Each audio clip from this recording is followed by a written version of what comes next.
হযরত আবু হুরায়রা রাদিয়াল্লাহু তাআলা হতে বর্ণিত আছে যে নবী করিম সাল্লাল্লাহু আলাইহি সাল্লাম ইরশাদ করিয়াছেন যে আমার উম্মতের জন্য কষ্টকর হইয়া যাইবে, এই খেয়াল না হইলে আমি তাহাদিগকে প্রত্যেক নামাজের জন্য মেসওয়াক করার হুকুম করিতাম। মুসলিম শরীফ।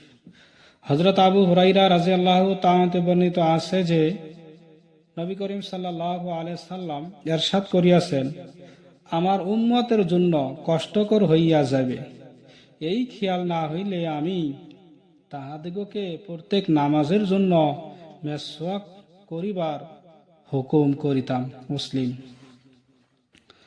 হযরত আবু আইয়ুব রাদিয়াল্লাহু তাআলা আনহু বর্ণিত আছে যে রাসূলুল্লাহ সাল্লাল্লাহু আলাইহি সাল্লাম ইরশাদ করিয়াছেন চারটি জিনিস পয়গম্বরদের সুন্নতের অন্তর্ভুক্ত, যাহা ১ নম্বর লজ্জা করা, ২ নম্বর খুশবু লাগানো, ৩ নম্বরে মেসওয়াক করা, ৪ নম্বরে বিবাহ করা। তিরমিজি।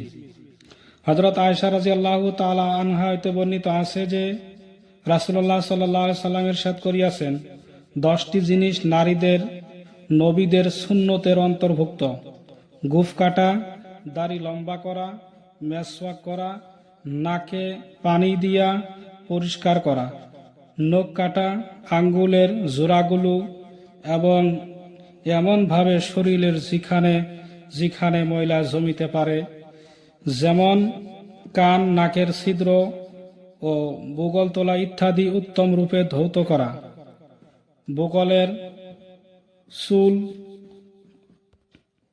উৎপাটন করা, নাভির নিচের চুল মুন্ডন করা এবং পানি দ্বারা ইস্তেঞ্জা করা। হাদিস বর্ণনাকারী হযরত মুসআব রহমতুল্লাহ বলেন, 10টি জিনিস আমি ভুলিয়া গিয়েছি, আমার ধারণা হয় 10মটি হল কুলি করা।